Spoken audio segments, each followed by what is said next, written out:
Assalamualaikum warahmatullahi wabarakatuh. Semangat pagi teman-teman. Jumpa lagi dengan saya Ustadz Muwahhid SPD. Hari ini kita akan membahas tentang wujud zat dan perubahannya. Ini materi SMP kelas 7 semester 1 bab 3 ya teman-teman. Apa yang akan kita bahas di materi ini ada 4 ya. Yang pertama harus ngerti campuran, kemudian zat tunggal, perubahannya fisika, dan perubahan kimia. Inilah yang akan kita pelajari dalam materi wujud dan perubahan ya teman-teman. Sebelum ke campuran, kita harus tahu bahwa zat itu punya kemampuan melarutkan. Contohnya air itu punya kemampuan melarutkan gula. Nah, kemampuan ini disebut kelarutan. Faktor apa saja yang mempengaruhi kelarutan? Ada suhu. Makin tinggi suhu maka kelarutan semakin besar. Volume pelarut, makin banyak zat pelarut, makin banyak zat terlarut.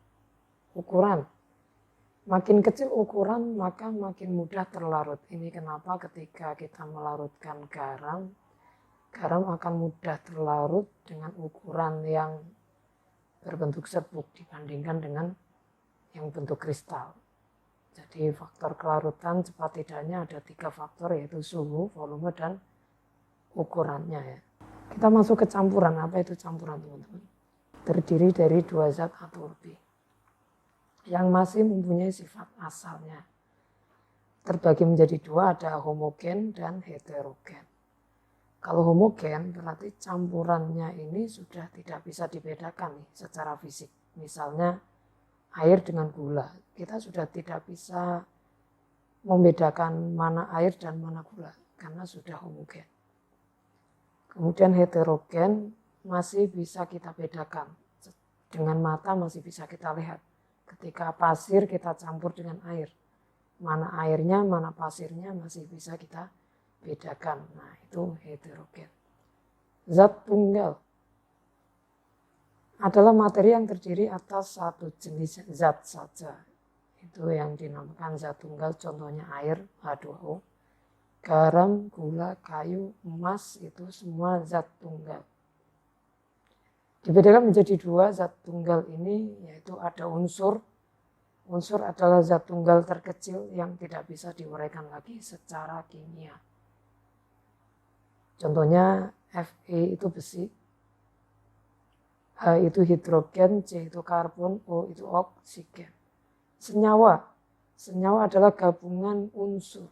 Ada oksigen, oksigen itu simbolnya O2, gabungan dari O, H2O, gabungan dari hidrogen dan oksigen, dan masih banyak yang lainnya ya, misalnya H2SO4, asam sulfat itu juga senyawa. NaCl, garam, NaCl itu juga senyawa, gabungan dari natrium dan klorida. Wujud zat, ada 3 wujud zat teman-teman ya, ini ada padatan, cair, dan gas. Jadi secara bentuk yang paling teratur itu padat, yang kurang teratur itu cair, yang tidak teratur itu gas. Jadi gas itu bentuknya bebas. Cair tengah-tengah nih antara padat dan gas, sedangkan padat rigid ya, kaku bentuknya. Perubahan fisika di antara ketiga wujud zat ini ada berapa teman-teman? Ada 6 ya, seperti pada gambar. Jika padat ke cair namanya mencair, sebaliknya membeku. Padat ke cair kira-kira semakin panas atau semakin dingin teman-teman? Betul, jika padat ke cair contohnya es mencair itu butuh panas agar es itu mencair. Artinya es itu menerima panas untuk menjadi air. Maka proses mencair ini menyerap panas. Sedangkan sebaliknya dari cair ke padat membeku itu melepaskan panas. Jadi diingat-ingat ya teman-teman. Kalau semakin panas suhu zatnya, berarti zat itu peristiwanya menerima panas. Kalau sebaliknya berarti melepas panas, ya ini suhu airnya semakin dingin. Cair ke gas apa teman-teman? Menguap. sebaliknya mengembun. Contohnya apa nih peristiwa penguapan? Ya dari air menjadi uap karena dipanaskan. Contohnya jemur pakaian, kita taruh saja pakaian di ruang terbuka, nanti pakaian itu lama-kelamaan akan kering karena air itu menguap. Kemudian dari gas ke padat, deposisi, mengkristal ya teman-teman. Atau kalau padat ke gas berarti menyupling. Jadi gas ke padat mengkristal, contohnya peristiwa hujan es. Itu adalah peristiwa gas ke padat mengkristal. Tadi perubahan fisika, sekarang perubahan kimia. Kalau perubahan fisika itu reversible, artinya bisa kembali seperti semula. Kalau padat ke cair, berarti dari cair bisa ke padat lagi. Dari es menjadi air, dari air bisa berubah lagi menjadi es. Itu tidak berlaku pada perubahan kimia, karena perubahan kimia itu sifatnya irreversible. Tidak bisa kembali ke bentuk semula. Contohnya ini ada iron rusting, jadi ada pengkaratan pada besi. Besi yang berkarat tidak bisa berubah lagi menjadi besi. Burning wood, ada kayu dibakar, tidak bisa hasil bakarnya yang berupa arang ini berubah lagi menjadi kayu. Nah, yang tidak bisa kembali seperti wujud semula ini disebut perubahan kimia. Macam-macam bentuknya, ini ada metabolisme tubuh, pada asam lambung, memasak telur, membuat kue, electroplating, ini plat elektro pada aki, sistem pengakian ya teman-teman. Rotting banana, vinegar and baking soda mixture, firefox, kembang api, chemical baterai, batu baterai. Ini semua perubahan kimia karena tidak bisa. Kalau sudah habis ya sudah, tidak bisa kembali seperti semula. Identifikasi larutan asam, basa, dan garam. Ada 3 cara untuk kita tahu apakah larutan itu bersifat asam, basa, atau garam. Yang pertama dengan lakmus. Jadi kertas lakmus ini ada 2 tipe teman-teman, yaitu lakmus merah dan lakmus biru. Kalau lakmus merah, dia akan tetap merah kalau larutannya bersifat asam maupun netral. Tapi jika selain asam atau netral, dia menjadi biru warnanya. Sebaliknya dengan lakmus biru, dia akan tetap biru jika larutannya bersifat basa atau netral. Kalau tidak basa dan tidak netral, lakmus biru akan berubah menjadi merah. Di teten ini, merah tetap merah, itu asam. Biru tetap biru, itu basa. B basa, B biru, M merah, asam, M. Dititeni teman-teman. Atau salah satu saja yang dihafalkan. Maka yang lainnya sebaliknya, karena cuma ada 2, merah dan biru ya teman-teman. Yang kedua adalah larutan indikator. Ada 4 indikator. Ini larutan yang bisa mendeteksi suatu larutan itu bersifat asam atau basa atau netral. Ya tinggal dicampurkan aja. Nanti dilihat hasilnya ketika menggunakan phenolphthalein, kita tetes dengan phenolphthalein. Kalau tidak berwarna berarti asam. Merah muda berarti basa. Maka kisaran pH-nya bisa kita lihat. Phenolphthalein ini mempunyai kisaran pH antara 8 sampai 10. Bromthymol, kalau asam warnanya kuning, basa biru. Nilai pH-nya sekitar 6 sampai 7. Metil jingga, asam warnanya merah, basa menjadi kuning. Nilai pH-nya antara 3 sampai 4. Metil merah, asam tetap merah, basa menjadi kuning warnanya. pH antara 4 sampai 6. Indikator alami. Banyak sekali ini yang bisa digunakan sebagai indikator alami, ada daun, bunga, hampir semua bunga ya teman-teman.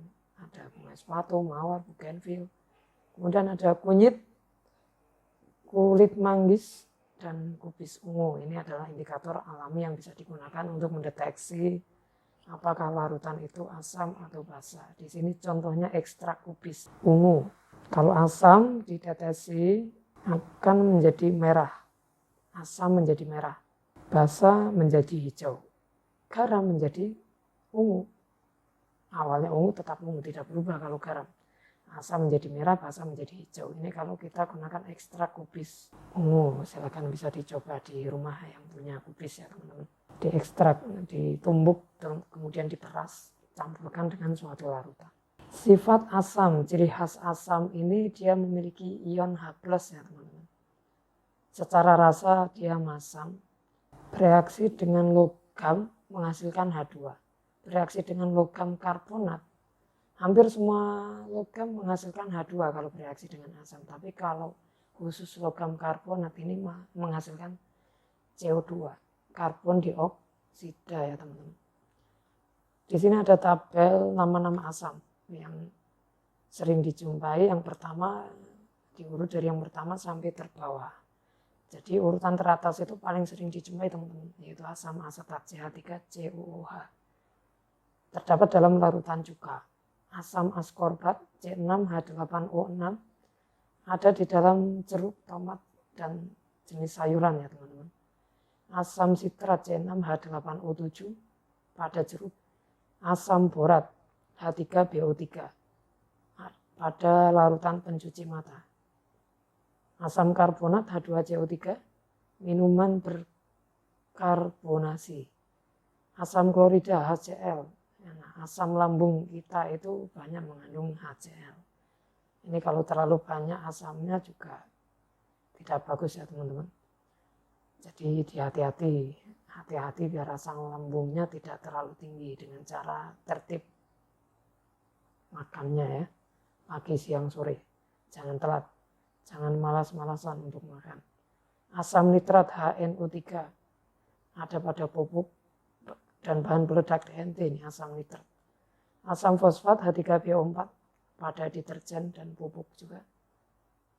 Asam tartrat C4H6O6 anggur. Asam malat C4H6O5 pada apel. Asam formiat HCOOH, ini sengatan lebah mengandung asam formiat. Asam laktat C3H6O3 pada keju. Asam benzoat C6H5COOH untuk pengawet makanan. Sifat basa, ciri khasnya basa ini mengandung ion OH-. Jadi kalau ada ion OH- berarti basa ini kimianya. Cirinya terasa pahit, licin, contohnya sabun, merusak kulit. Bahkan ada yang menimbulkan luka bakar, yaitu soda api atau natrium hidroksida. Jadi ini untuk sifat basa tidak dianjurkan untuk terjadi kontak langsung dengan tubuh kita ya teman-teman. Kalau sabun tidak ada masalah. Kalau yang belum tahu dan sifatnya basa, hati-hati. Karena sebagian besar yang bersifat basa ini tidak bagus buat kulit. Contohnya aluminium hidroksida AlOH3, ini deodoran, obat mah. Jadi karena lambung kita mengandung asam, maka obatnya yang mengandung basa agar netral ya obat mah ini. Mengandung AlOH3. Kalsium hidroksida CaOH2, plester. Magnesium hidroksida MgOH2, obat pencahat antasid. Natrium hidroksida NaOH. Nah ini yang sabun atau pembersih saluran air. Sifat garam. Garam ini hasil dari reaksi asam basa. Disebut juga reaksi netralisasi karena membentuk air. Bisa juga disebut reaksi penggaraman karena membentuk garam. Campuran antara asam basa membentuk garam dan H2O. Contohnya asam plus basa hasilnya garam plus air. HCl ditambah NaOH. Asam klorida ditambahkan dengan natrium hidroksida menghasilkan NaCl, natrium klorida plus H2O air.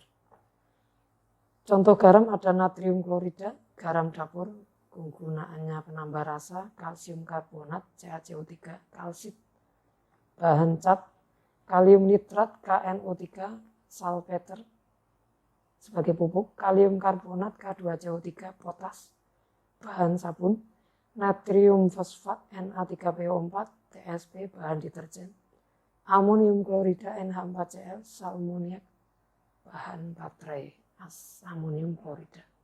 Tokoh yang bernama Sorensen pada tahun 1868 sampai 1939 abad 18 di dunia barat sana sudah menemukan skala pH, the pH scale, skala pH. Di mana yang terbesar itu ada pada baterai. Jadi dari kiri itu asamnya paling kuat, sampai ujung kanan yang berwarna ungu itu alkalin, sifat basanya kuat. 7 contohnya air itu netral, jadi 7 nilai pH 7 berarti dia netral ya teman-teman. Kalau nilai pH-nya semakin ke kiri atau lebih kecil dari 7 dia akan semakin asam. Semakin ke kanan lebih besar dari 7 dia akan bersifat basa. Contoh asam yang paling besar ke kecil berarti dari baterai, kemudian lambung, ternyata asam lambung pH-nya 1 teman-teman. Sangat besar ini nilai keasamannya. Kemudian ada lemon, vinegar, tomato, kopi. Ternyata kopi ini bersifat asam juga, sudah asam lambung kita sangat tinggi, ditambah sering minum kopi, ya ini membuat asam lambung kita naik ya teman-teman. Darah kita basa lemah ya teman-teman. Baking soda juga masih basa lemah. Stomach tablet, nah ini tablet perut untuk mengurangi asam lambung dengan nilai basa sekitar 10, ini termasuk basa lemah. Ammonia solution, amonia ini juga termasuk ya hampir basa kuat ini. Sabun basa kuat, bleach basa kuat, drain cleaner paling kuat nilai basanya. Penentuan pH bisa dilakukan dengan 3 cara. Pertama menggunakan pH meter. Ini sudah digital, jadi tinggal dicelupkan saja alatnya pada larutan, maka akan terbaca nilai pH-nya berapa. Pada pH meter di sini contohnya terbaca pH-nya 9,39. Dengan nilai pH 9,39 berarti larutan ini bersifat apa Bersifat apa teman-teman? Bersifat basa, tepat sekali. Itu warnanya kuning, warna larutannya. Larutan indikator bisa menggunakan larutan. Ada alizarin yellow. Nah ini ada 1, 2, 3, 4, 5, 6, 7, 8, 9, 10, 11, 12, 13, 14. Ada 14 larutan yang bisa digunakan sebagai indikator untuk mengetahui nilai pH-nya dari suatu asam maupun basa. Indikator universal, terangan asam kuat jika warnanya merah dengan rentang pH berarti kurang dari 3. Jadi kalau kurang dari 3 itu termasuk asam kuat. Antara 3 dan 6 asam lemah, 7 itu netral, 8 sampai 11 basa lemah, lebih dari 11 basa kuat. Jadi secara universal, kalau larutan itu berwarna merah setelah dikasih indikator, maka dia asam kuat, kuning asam lemah, hijau netral, biru basa lemah, ungu basa kuat, begitu teman-teman. Ini indikator warna universal. Pemisahan campuran secara fisika bisa dengan pengayaan. Misalnya ini kita mau menghaluskan kopi, bisa juga menghaluskan pasir. Kita ingin memisahkan kerikil dengan pasir yang lebih halus, itu kan pengayaan. Jadi pemisahan secara fisika yang paling sederhana. Naik lagi dengan cara penyaringan. Penyaringan kita sudah menggunakan kain tipis, kain katun. Maka hasilnya bisa memisahkan antara air yang tercampur tanah agar menghasilkan air yang lebih bersih. Lebih tinggi lagi kita bisa menggunakan alat sentrifugasi. Jadi alat ini prinsipnya berputar. Dari putaran itu akan mampu memisahkan antara yang kotor dengan yang bersih. Kemudian kristalisasi. Di kristalisasi ada 2 tahap. Pertama disaring dulu dengan kertas saring. Hasil saringannya dipanaskan. Jadi ada 2 proses ya kalau kristalisasi. Kemudian penyulingan. Penyulingan ini kalau kristalisasi dengan cara penyaringan dulu baru dipanaskan. Kalau penyulingan, distilasi, itu dengan cara dipanaskan dulu. Kemudian uap, setelah dipanaskan menguap, embunnya disalurkan ke labu. Jadi setelah dipanaskan menguap, dari uap itu didinginkan. Uap kedinginkan berarti jadi embun ya teman-teman. Embunnya itu tampung. Ini proses penyulingan. Sublimasi, merubah padat jadi gas atau sebaliknya. Jadi diingat teman-teman, kalau ada pertanyaan tentang peristiwa berubahnya dari benda padat menjadi gas atau sebaliknya, itu disebut perubahan apa? Yang tepat jawabannya adalah sublimasi. Jadi merubah padat jadi gas atau sebaliknya itu namanya sublimasi. Dengan cara dipanaskan. Kemudian atasnya campuran kapur barus dan pasir. Yang kapur barus akan mengkristal, yang pasir tetap di bawah. Jadi ini cara memisahkan secara sublimasi. Dipanaskan dan atasnya dingin. Suhu bawah panas, suhu atas dingin gitu ya teman-teman. Ini sederhananya. Ekstraksi. Ini contoh alat ekstraksi. Memisahkan campuran menggunakan dua pelarut yang tak bercampur. Nah, ini ada warna hijau dengan warna biru. Ini adalah contoh dua pelarut yang tak bercampur. Jadi kunci ekstraksi harus menggunakan dua pelarut ini yang tidak bercampur. Ciri khasnya. Tadi perubahan fisika. Bagaimana dengan perubahan kimia? Pemisahan campuran berdasarkan sifat kimia bisa dengan koagulasi, yaitu apabila terdapat campuran homogen yang partikelnya sangat kecil, maka dapat dipisahkan dengan penambahan zat penggumpal agar gumpalan ini menjadi lebih cair ya teman-teman. Pada proses flokulasi, penambahan bahan kimia menyebabkan partikel kecil terikat bersama membentuk gumpalan. Jadi terpisah karena membentuk gumpalan-gumpalan satu dengan yang lain. Contoh lain lagi, kromatografi. Ini juga teknik pemisahan yang didasarkan pada perbedaan kecepatan rambat pelarut. Ekstraksi atau penyaringan adalah teknik pemisahan berdasarkan perbedaan kelarutan zat dalam pelarut. Ini kromatografi ya, bisa dengan kertas yang memiliki daya serap bagus. Jadi intinya kalau perubahan secara kimia, pemisahan secara kimia, itu pemisahan pada umumnya bisa dilakukan dengan reaksi-reaksi kimia ya teman-teman. Itu nanti akan dibahas di materi yang lebih detail pada materi kimia di bab selanjutnya. Thank you. Terima kasih teman-teman, itu sedikit tentang materi wujud dan perubahannya. 4 hal yang harus diketahui, yaitu wujudnya, padat, cair, gas, dan perubahannya secara fisika. Dan bedanya antara fisika dan kimia ya teman-teman.